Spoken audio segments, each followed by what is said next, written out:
本です。 From Belgium. Indian. Philippines. Indian means a lot. It's the place of our birth, culture, a lot of things, the way we grow up, The tradition. the tradition, everything. I think I feel really free. I can give my opinion about the world always. 嬉しい。嬉しいというかなんか。翼くん、日本人も何ですか？どうですか。難しい。No. Why not? Because this is my history, my life. I don't want to live anywhere else actually than in Holland. I like to travel, but I like to be Dutch. Yeah. We might, but Not citizenship. Not Maybe citizenship. we can get a PR, but not citizenship. not citizenship. Yeah. Why not? Because our family is back in India. We can't be away from them. Yeah. 国際結婚とかしたらそれは変わる。なんか国際結婚夢やったから。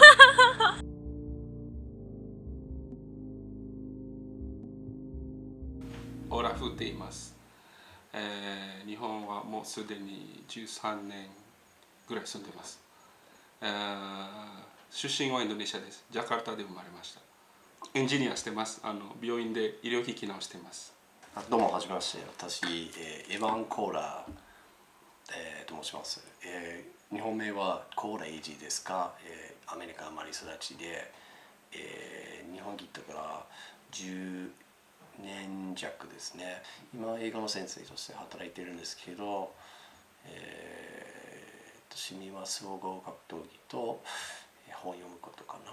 はい、よろしくお願いします。For me, it was the main factor was the ability to live in Japan like long term. Obviously, there's other ways you can do it. You can get different work visas, like you could get married to a Japanese citizen.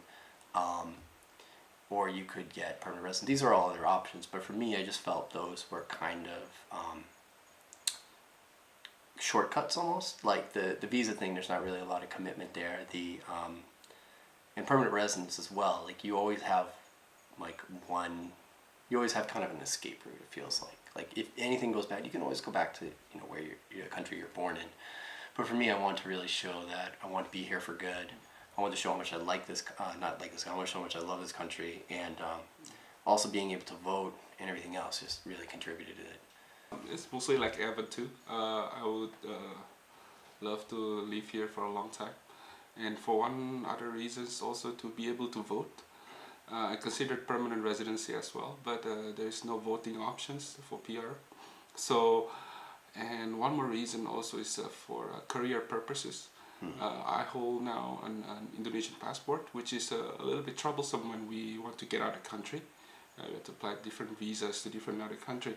But having a Japanese passport would make me easier to proceed with my career. Changing visas is not as easy as a lot of people make it out to be. Like working as a teacher right now, going to a different teaching job is perfectly fine. But if I say, oh, I want to do translation, or if I want to work for a company, or if I want to work at a convenience store, those are things that I'd have to get the company to process for me. And that's not most companies will just say no, just flat out, because they just don't want to be burdened with it. But now if I just want to change my career, I can just say, I want to do something else, and I can just switch over. So my family has been like super supportive about everything from the very beginning. I was really surprised by my grandparents, who had lived through World War II, and I thought would have like a generally negative image of Japan. They have been the most supportive, and my grandmother has gone out of her way. She also was like, I want to show you family history so that you can tell your kids this is where we came from. So she like college genealogy files, like this is where your grandfather came from, this is where your great-grandfather came from, sent it all to me. So I have this big stack of like family history that I have ready, which I would have never known before this happened. For me, the first time I called my parents and talked to them about it, first thing that they say is, "Are you crazy?" One said she was a Japanese, and she said, "Really? Well, thank you for converting to our citizenship." And I was like, oh, thank you. The only time I've ever met people who have been like against it are people who don't really want to be in Japan in the first place. It's kind of the image I get, and they're always like, "Why would you do that?" And I say my reasons, and then they just immediately go, "Well, I would never do that. I just not for me." And it's like in 2014, and I had my first interview. Then took me about 3 to 6 months to get all the papers together. I had a few interviews after that, and then the following June, I got my approval. And after that, there was more paperwork to do, like to complete the process. But from start to finish, it was more or less a year. For me, I started this year, January 2016. I went through an agency to help me do the process. Gather all the documents, I think by March, and submitted it on April, and they called me up for an interview on June for the first one, and then the second one they called me up again on July, and now I'm waiting for the final interview results. I'll be honest, it was the hardest thing I've ever done. It was, if I didn't have as long as a vacation I had, I wouldn't have been able to do it in the time I did. It was like having a full-time job. I had to finish about 100 pages of paperwork or so. The documents I get from my parents, I get birth certificates from me, my brother, my sister, both my parents. I get a wedding certificate from my parents. I had to get a letter from my mother written in English that said like she didn't have any kids besides with my father, and it got real personal and weird. And then I had to translate that. It just went on and on and on, and just going through the list was really, really, really time-consuming, tedious, frustrating. A lot of stuff overlapped. I had to talk to like old employers and stuff, but thankfully there was resources online, especially the Becoming Japanese website was extremely helpful, and all the people who were there, and I was able to finish it. But after that, after you submit it, they go, okay, we want you to redo this, we want you to submit this as well, and then there's another interview. And then you do that, you go in for another interview again, where they go through each paper and check it. It took about 3 or 4 hours. And the final thing, which there's a lot of misconceptions about this, is they actually come to your house and check. The reason they go to your house isn't to check if you're Japanese enough. The reason they go to your house is they want to see that you actually live there. Because apparently there are people who live in Japan, but they just claim residence in a certain place, but they don't actually live there. And they would like go in my house and like open my fridge to see if there's actually food in there. It wasn't just a placeholder.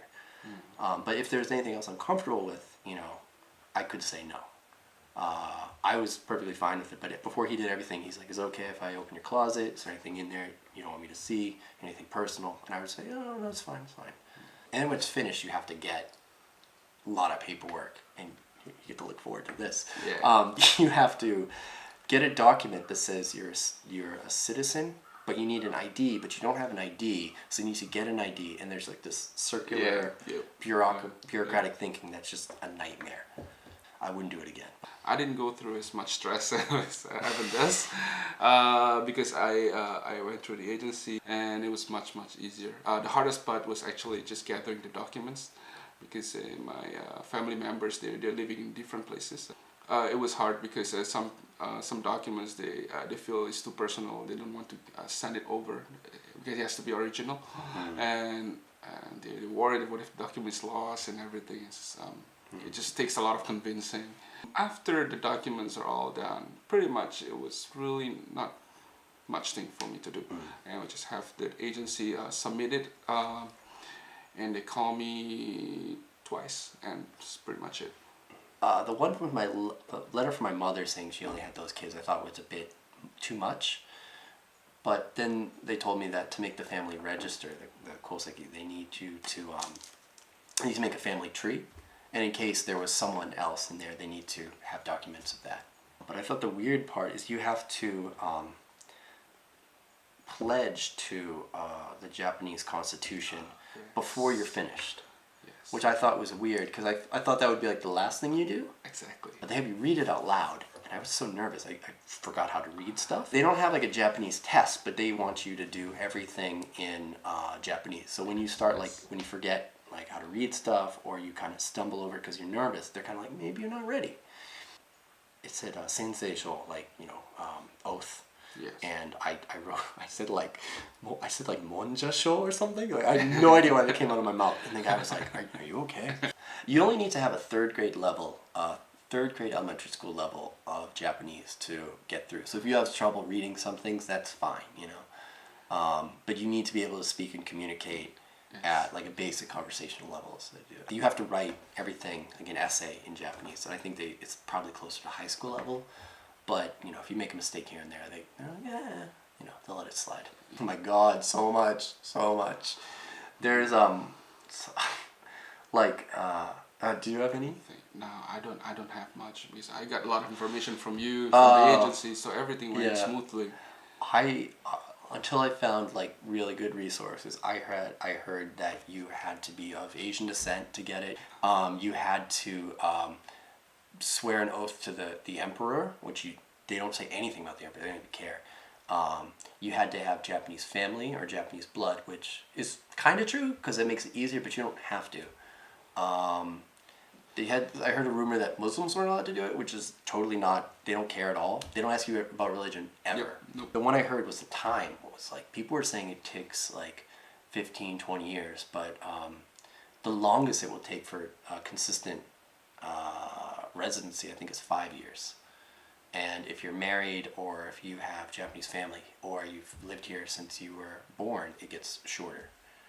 Oh, you don't have to take a Japanese name. You have to use Japanese characters, but you can keep your own name. That was the best part. Like, that was so fun. I love kanji just all together. I've always wanted to be able to have my name written in it. The only rule my parents and I agreed with, the only thing they requested me with the whole process, you have to keep the family name sacred. Sacred? Fortunately, Koehler in Japanese is koura, like the drink, and there's not many kanji that go with it. Ones they have for ko were like happy, or you could have move, or like good fortune. And the ones for ra are like good, as in like nara, or naked. So it was either happy naked or happy good, and it's pretty obvious which one I chose. And then for my first name, I never really liked Evan. Like, especially like white males have like 5 names you can pick from, and Evan's like one of the 5. Dan's in there too, John, Mike, that kind of thing. So I was like, I want a name that's a bit rare. So I went with an older Japanese name, Eiji. And it kind of backfired because when I meet old people, they're like, oh, that's my name too. So I was happy with my name.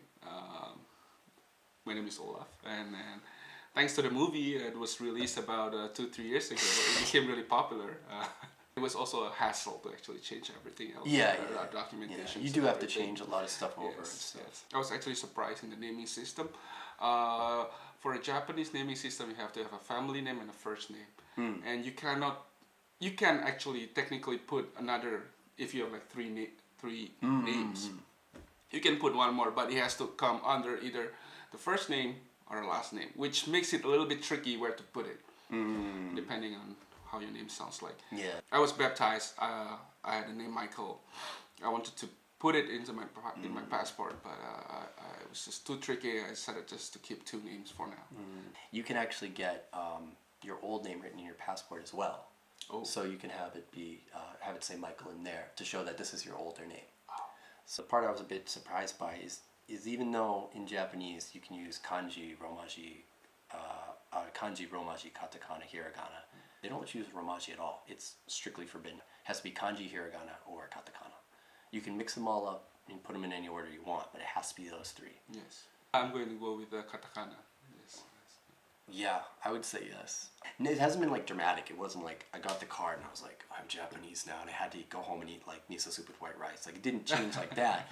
But like as an identity, it does change a lot of your thinking about things, and it also makes you more aware of what identity is. Like, I used to think it was like it's just this nebulous thing that you always have, but now I'm more aware that it's a changing thing. And with words like being Japanese, usually people think of it as just like one thing, but it's usually culturally Japanese, there's your nationality, and there's also like ethnically. And most people are all three at the same time, but you can just be one or two at the same time as well. And I think that's something people overlook. I'm never going to be ethnically Japanese. I don't really want to.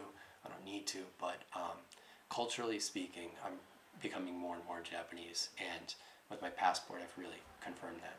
Personally, I don't really feel any big difference. I haven't got my citizenship yet, so hopefully by the end of the year. But personally, I don't really feel much changes. In terms of work colleagues, in my company, work colleagues, I'm the only foreigner at the office. And if when I tell them that I'm changing my citizenship to Japanese citizenship, after a while they seems to be a little bit more warmer. Welcome to the family kind of like feeling. Being able to actually pick a leader to represent the people, just having the thought, the options to do that makes me actually want to know more about Japanese. I tend to read more newspaper and see what's going on. Oh, for me, it's like that's one of the best parts about having a citizenship is you can do something about stuff you don't like. And there's other things you can obviously do. You can participate in demonstrations, or you can like do volunteer stuff, and those are all really great. But when you have a vote, it's really big, and it really matters. And there's very few people who vote in Japan compared to Western countries. So when you do vote, like it's big. Sometimes it gets into the tens of thousands, and your vote can really change things. It's made me more aware of what's going on in Japan and made me more active in things. Change is coming whether Japan wants it or not. Recently, immigration laws have become much more lax. It's been a lot easier to get long-term visas, especially if you're a skilled worker.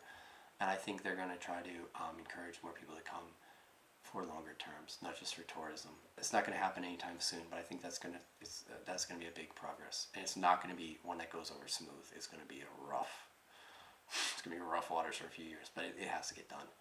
And I do think Japan's identity as a whole is going to move from like an ethnically based identity to more of a culturally based identity. And I think you can see that now with a lot of television talent, especially like as I say, half celebrities and stuff, changing the image and big. Even in the last few years, you've seen them go from explaining themselves to just being like, well, I'm Japanese, and people going, oh yeah. I mean, Japan's been a diverse country for a very long time, but they've hid it, and they've like swept it under the rug and said, oh, this doesn't happen. If you go to different areas, Okinawa was a very repressed place, and up until very, very recently, being Okinawan was kind of like considered like bad, and they had a lot of segregation against them. But now they've kind of become part of the greater Japanese family. This identity thing of what ethnically Japanese is changing as well. So I think to change the thing of what Japaneseness is in terms of nationality and culture, I think people like us have to participate in it as well. I did worry about like if I had children and would they be bullied in school. There's this guy that used to live together with me. He's a Japanese teacher. He teaches in a high school for disabled people. And he said a very good thing. He said something, don't worry about this. He said like,